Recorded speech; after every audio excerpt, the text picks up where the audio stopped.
Bonjour chers téléspectateurs. Aujourd'hui dans Personnalité, nous recevons pour vous le docteur Paul Rossi. En plus d'exercer comme pédiatre, le docteur Paul Rossi est un passionné de la musique. Il vient de lancer son deuxième livre pour enfants sous le thème d'Halloween intitulé Priscilla, la jolie citrouille.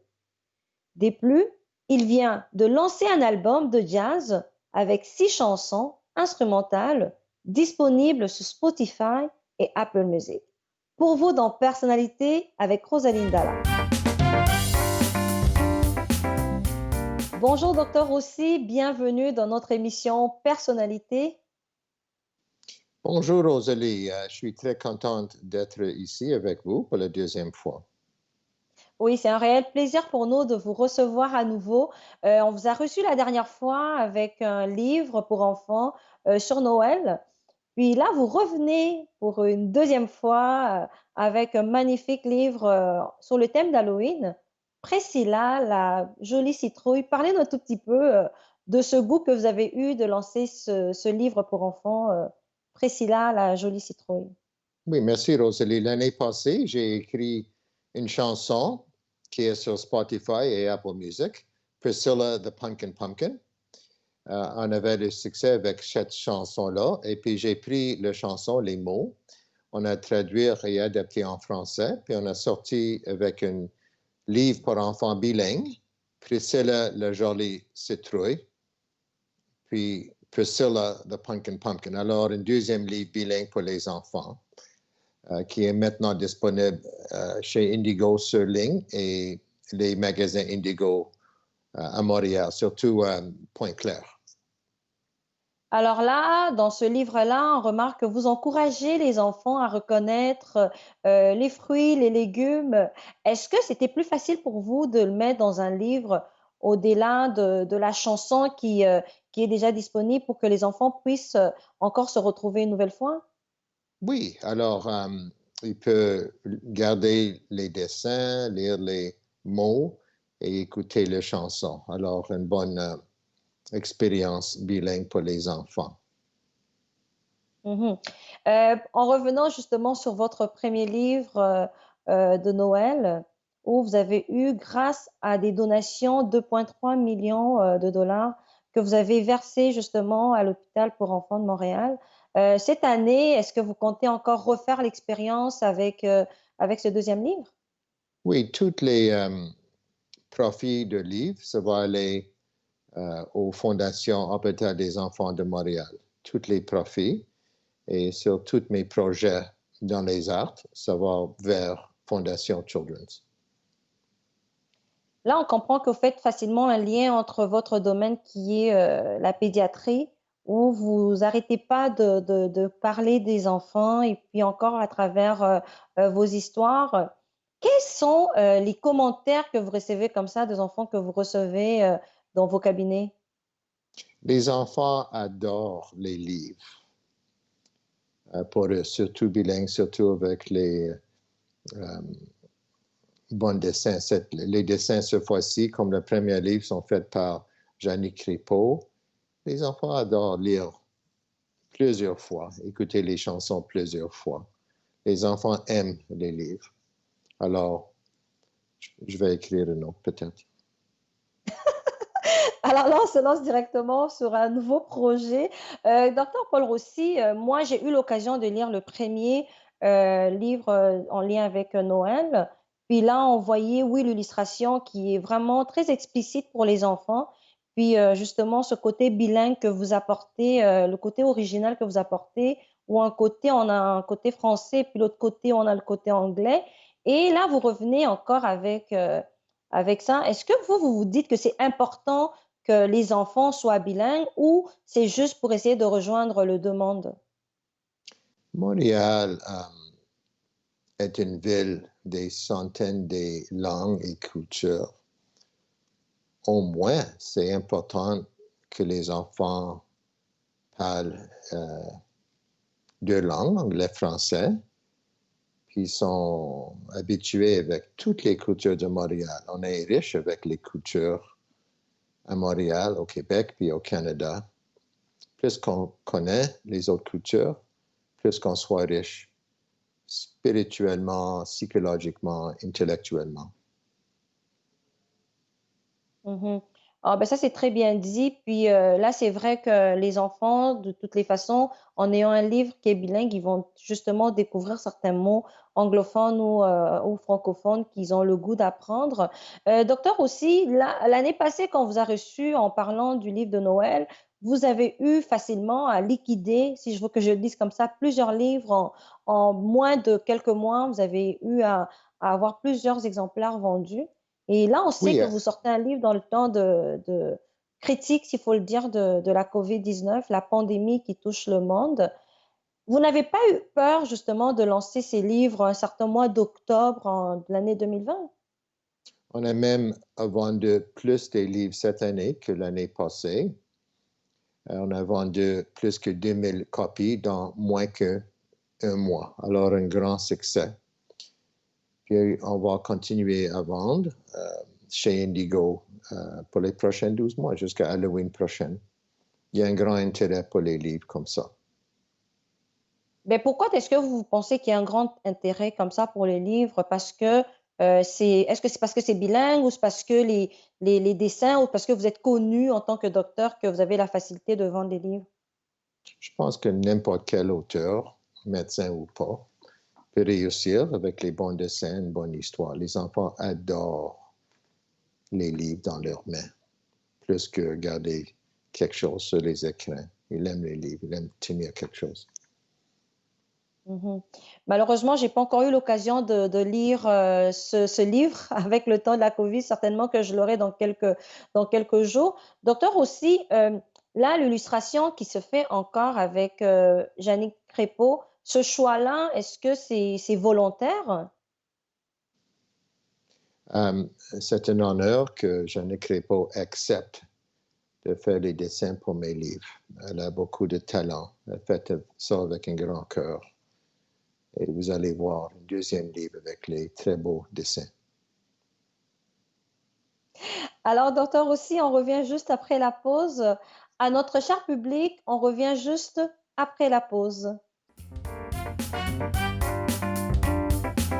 Chers téléspectateurs, voilà de retour avec le docteur Paul Rossi. Docteur Paul Rossi, là, on parlait justement de vos livres pour enfants. Et de l'autre côté de la médaille, s'il faut que je le dise comme ça, vous aimez ça, la musique, vous aimez ça chanter. Puis là, il y a un nouvel album qui est sorti sur le marché. Puis il y a 6 chansons instrumentales, Montreal Winter Suite. Parlez-nous un tout petit peu de cet album. J'ai écrit une chanson, My Little Christmas Star, qui va sortir dans à peu près 3 ou 4 semaines. Euh, j'ai demandé à mes musiciens de jazz de prendre le thème et d'adapter cette chanson instrumentale jazz de plusieurs façons. Alors, on sort avec 6 adaptations sur mon nouvel album, Montreal Winter Suites, qui va sortir dans quelques jours, aussi disponible sur Spotify et Apple Music. Beaucoup des styles, entre autres Bossa Nova. J'ai une chanson Bossa Nova Moonrise. De quoi est-ce Exemple. qu'il parle, cette chanson-là? C'est quoi les thèmes que vous abordez? Est-ce que c'est juste Noël ou vous essayez d'aller un peu plus dans divers sujets? Noël, Montréal à l'hiver, Vieux-Montréal. J'ai une chanson Snowfall, rue Saint-Paul. Plusieurs thèmes de Montréal à l'hiver. Noël entre autres. Mhm. Et là, vous dites que vous avez demandé à vos musiciens de l'adapter. Qu'est-ce que vous voulez dire par adapter? Dans le genre de jazz, vous pouvez prendre n'importe quelle chanson et vous pouvez adapter en plusieurs styles. Ça, c'est l'idée centrale de jazz. Puis, quand vous allez écouter l'album, vous allez voir que chaque chanson a quelque chose en commun avec les autres, mais chaque chanson est beaucoup différente que les autres. Alors, j'ai donné la chance aux musiciens de jazz d'adapter en plusieurs façons différentes et ils ont accepté, puis ils ont bien réussi. Hmm. Alors, nous avons hâte d'écouter votre album parce que l'affiche que nous voyons, qui va défiler certainement, est très, très significative et puis on voit des belles couleurs.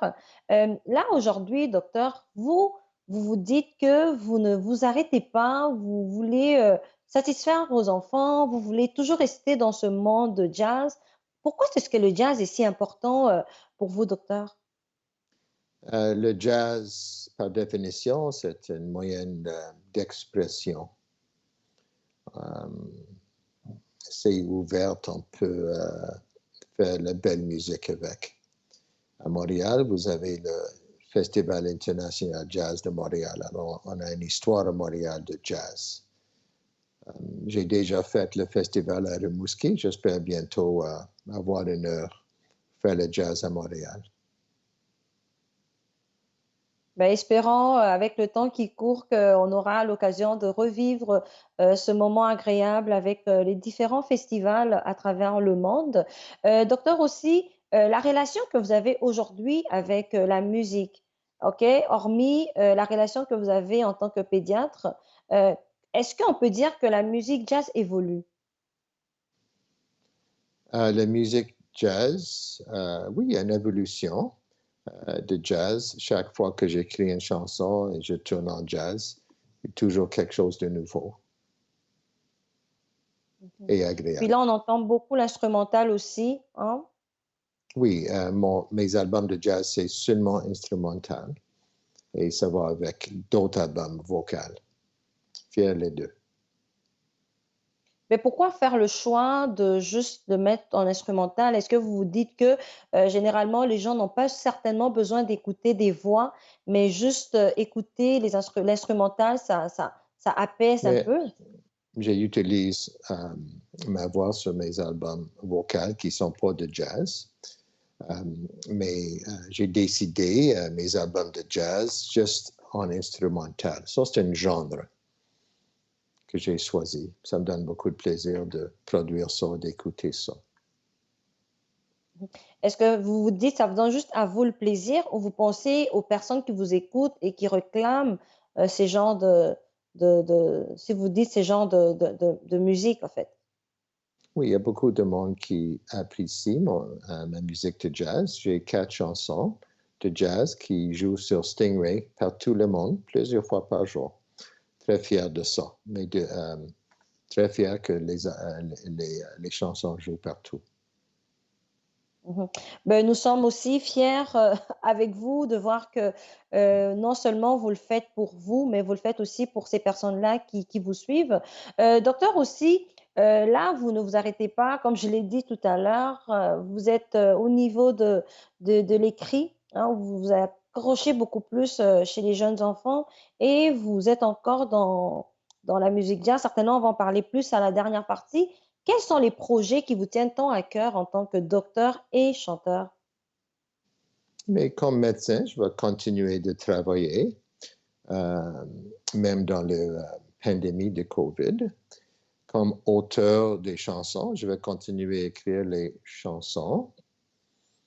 Et comme auteur des livres, je vais continuer d'écrire peut-être un autre livre d'enfant ou peut-être un roman, peut-être une pièce de théâtre, peut-être un livre des histoires courtes en anglais, short stories. Je n'ai pas décidé encore, mais tout ça me donne un plaisir. Parfait. Alors, docteur, on va revenir juste après la pause pour essayer, parce que j'ai deux, trois petites questions pour vous. À notre cher public, on se voit juste après la pause. Chers téléspectateurs, nous voilà de retour avec le docteur Paul Roussy, mais avant, on va d'abord écouter un petit extrait de Bossa Nova Moonrise.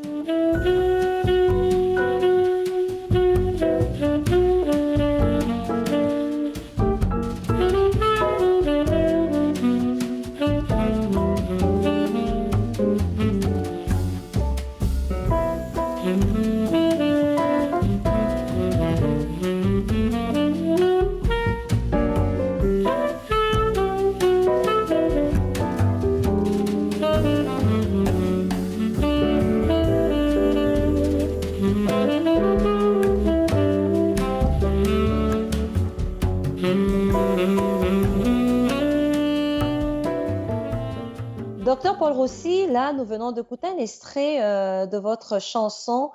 Pourriez-vous un peu nous parler de quoi est-ce qu'il s'agit dans cette chanson-là? J'aime beaucoup le style brésilien, bossa nova. J'ai toujours voulu faire une chanson bossa nova, style de Tom Jobim, fameux à Brésil. Puis on a réussi avec Bossa Nova Moonrise. C'est mon pièce sur l'album, mon plus préféré. Ah, d'accord. Fait que je pense qu'on va s'accrocher là-dessus. Puis il y a un message que vous essayez de transmettre. Docteur Paul Rossi, là, quand vous essayez d'écrire, là, justement, vous venez de nous dire que vous vous inspirez d'autres chanteurs ou votre passé, s'il faut que je le dise comme ça, des choses qui vous accrochent. Comment est-ce que vous arrivez justement à vous dire, ben, ça, j'y l'ai, puis vous essayez vraiment comme de vous dire, c'est mission accomplie. Oui, c'est jamais quand les missions sont accomplies, quand j'aurai une nouvelle mission. Mais je peux dire avec cette chanson Bossa Nova Moonrise, j'ai enfin réussi d'avoir une chanson style brésilien de Jobim. Mhm. Ah, ben d'accord. Puis, docteur Paul Rossi, là, vous passez beaucoup trop de temps dans vos bureaux en tant que médecin et aussi derrière le studio. Quand est-ce que vous avez le temps de composer vos chansons? Euh, j'ai le temps quand je prends le temps, les soirées, les fins de semaine, journées de fête, m'asseoir avec une de mes guitares, puis j'écris. Beaucoup de plaisir avec ça. Je sais jamais qu'est-ce qui va sortir, si je vais réussir ou non. Je peux jamais écrire une chanson, s'asseoir une fois, il faut s'asseoir plusieurs fois, puis enfin, c'est fait. Mhm. Donc là, vous vous inspirez, puis là, du coup, vous avez un résultat. Puis, est-ce que ça vous prend du temps pour modifier? Est-ce que vous vous dites que là, c'est fait, mais vous voulez améliorer ou essayer de retirer certains morceaux? Toujours. C'est toujours dans ma tête pendant que je travaille, pendant que je dors. Je sors mon iPhone, puis je change les mots pour les meilleurs mots, meilleurs rythmes. Je change la mélodie que j'ai écrite sur ma guitare et je pratique. Puis je m'en vais au studio à Morin Heights chez Ian Kelly, Sunset Hill Studios, puis je pratique, je fais une démo. Moi, mon guitare, puis mon joueur de bass, Morgan Moore, puis on sort une démo, puis on joue. Mhm. Le temps de la COVID, est-ce que ça vous a permis de revenir sur vous-même aussi? Et est-ce qu'un jour, on va écouter une chanson qui parle d'autres thèmes que Noël, que de votre vie, ou on va entendre aussi des chansons qui sortent un peu de l'ordinaire? Euh, Ça dépend. Je sais jamais qu'est-ce que je vais faire quand je m'assois avec ma guitare. Euh, je ne sais pas. Je peux pas vous dire. Le thème qui sort, ça dépend le moment. Spontané. Ben justement, c'est pour ça que je revenais sur le temps de la COVID. Est-ce que ce temps de la COVID vous a fait réfléchir sur un sujet quelconque? C'est sûr que la vie a changé avec le COVID. Euh, il faut prendre soin de nous. Moi, dans mon pratique, je porte les gants, je porte un masque, je porte un casque protecteur. Je vois beaucoup moins de monde et je travaille beaucoup plus des heures pour que ce soit sécuritaire pour tout le monde. Alors, ma vie a Mhm, changé et la vie de tout le monde a changé. mhm. Ben là, on vous voit justement, vous êtes dans votre hôpital, s'il faut que je le dise comme ça. Est-ce que les enfants qui viennent maintenant vous voir après tant de mois sans que vous ayez vu, est-ce qu'il y a eu ce petit manque qui se fait voir? Euh, des fois, les enfants sont très contents de me voir après plusieurs mois, et c'est sûr. Après une période que j'ai pas vu les familles, je suis très content de les revoir pour aider les familles. Ah, ben, c'est parfait.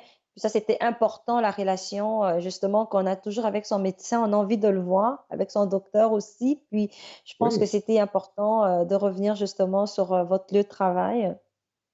Oui, ça c'est une partie de ma vie. Alors, docteur Paul Rossi, on va se quitter avec une autre chanson, My Little Christmas Star. De quoi est-ce qu'il parle, cette chanson-là? Ça parle de Noël.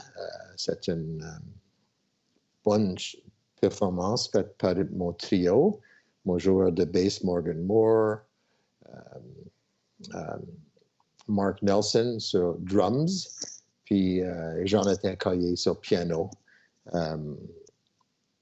C'est vraiment bien fait. Fier de cette chanson et ça parle de Noël. C'est une chanson de l'espoir dans ces temps difficiles. Wow! En tout cas, l'espoir dans ce temps difficile. Puis là, vous parlez de l'équipe qui vous accompagne, docteur. Est-ce que vous choisissez les personnes qui vous entourent ou vous vous dites que vous voulez l'élargir encore plus un jour? Les musiciens avec qui je travaille, c'est parmi les meilleurs du pays et du monde. Très chanceux de travailler avec eux autres. Ils sont vraiment très bons. J'apprends beaucoup de eux. Ah ben, j'espère qu'ils apprennent beaucoup de vous aussi en tant qu'amoureux de la musique, en tant que docteur. Je pense que ce lien que vous avez justement est un bon lien. Docteur Paul Rossi, on va se laisser. Je veux vous demander d'aller avec un mot de la fin pour notre cher public. Oui, soyez prudents, portez vos masques, vos casques protecteurs, gardez une distance. Puis, on espère que bientôt, avec toutes ces précautions, avec un vaccin, on espère que la vie va aller plus dans la normalité. Au point de vue de mon art, j'espère que vous allez aimer mes livres et ma musique. Puis je donne ça avec tout cœur ouvert. Merci beaucoup, docteur Paul Rossi. C'est le temps qu'on avait pour nous aujourd'hui. On espère vous revoir encore très bientôt avec des nouveaux projets. À notre cher public, on se dit à la semaine prochaine, jeudi à 16 heures, avec une nouvelle personnalité. Au revoir.